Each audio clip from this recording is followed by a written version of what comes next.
Assalamualaikum warahmatullahi wabarakatuh. Bagaimana kabarnya anak semuanya? Semoga anak kelas 3 tetap semangat belajar di rumah masing-masing. Sebelum kita belajar, terlebih dahulu kita membaca doa ya. Semoga pembelajaran ini menjadi yang bermanfaat dan barokah. Bertemu kembali dengan Pak Miftah. Kita akan belajar pendidikan agama Islam kelas 3 tentang Asmaul Husna, mengenai Al-Ahad dan Al-Wahhab. Apa itu Asmaul Husna? Asmaul Husna artinya nama-nama Allah yang baik. Pasti anak kelas 3 sudah hafal dan memahami Asmaul Husna, karena setiap hari anak sudah membaca. Sebelum kita memasuki materi, terlebih dahulu anak-anak mempersiapkan buku dan alat tulisnya. Om kita hitung 1-10, anak-anak harus sudah mempersiapkan semuanya. Wahid, Isnain, Salasa, Arba'ah, Khomsah, Sita, Sab'ah, Samaniyah, Tis'ah, Ashra. Siap anak-anak? Lanjut ke materi. Poin yang pertama adalah Al-Ahad, artinya Allah Maha Esa. Esa artinya satu, dan tidak ada Tuhan selain Allah. Hanya kepada Allah kita menyembah, karena Allah Sang Pencipta, yang disebut juga dengan Sang Khalik.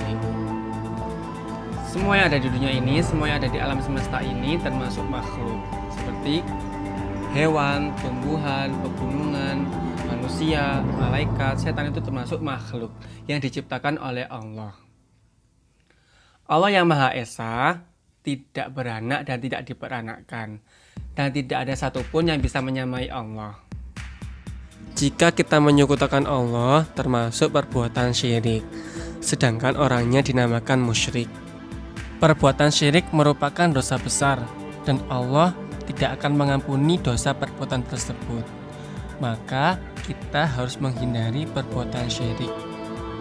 Perilaku mempercayai bahwa Allah Maha Esa. Yang pertama, beribadah hanya kepada Allah, seperti sholat, berdoa, memohon ampun, memohon pertolongan, itu hanya kepada Allah, tidak boleh kepada selain Allah.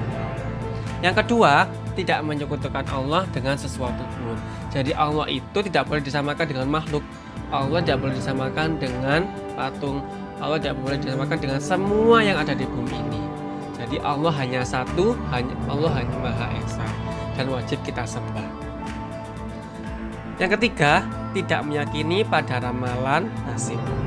Contohnya, dukun, santet itu tidak boleh dipercayai. Kita tetap harus percaya kepada Allah SWT, ya.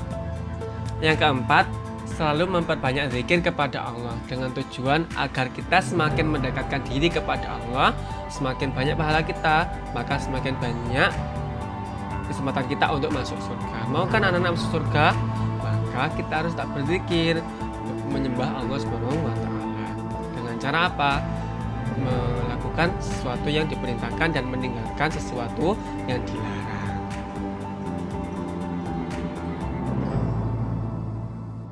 Poin yang kedua, Al-Wahhab, artinya Allah Maha Pemberi. Allah memberikan karunia kepada makhluknya kapanpun, dimanapun, dan siapapun tanpa batasan waktu yang Allah kehendaki.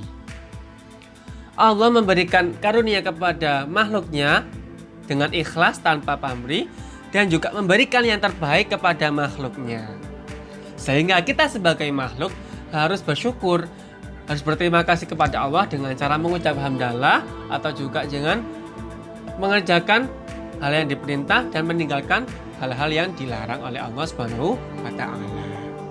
Karunia yang kita terima dari Allah Subhanahu wa Ta'ala, misalkan anggota tubuh kita lengkap dengan mata, kita bisa melihat, hidung kita bisa menghirup udara dan bernafas, mulut kita bisa makan dan minum, bisa berbicara, telinga kita bisa mendengar, tangan untuk melakukan sesuatu, kaki untuk berjalan.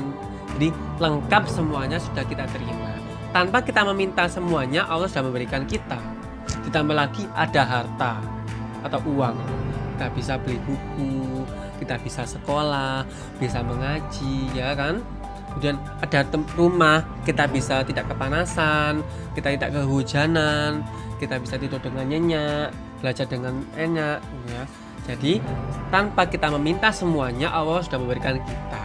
Maka Maka kita harus bersyukur dan berterima kasih kepada Allah SWT dengan cara mengucap hamdalah dan juga melakukan sesuatu yang diperintah dan meninggalkan sesuatu yang dilarang.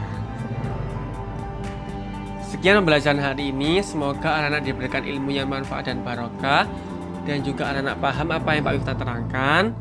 Jangan lupa mengerjakan soal dari link website sekolah.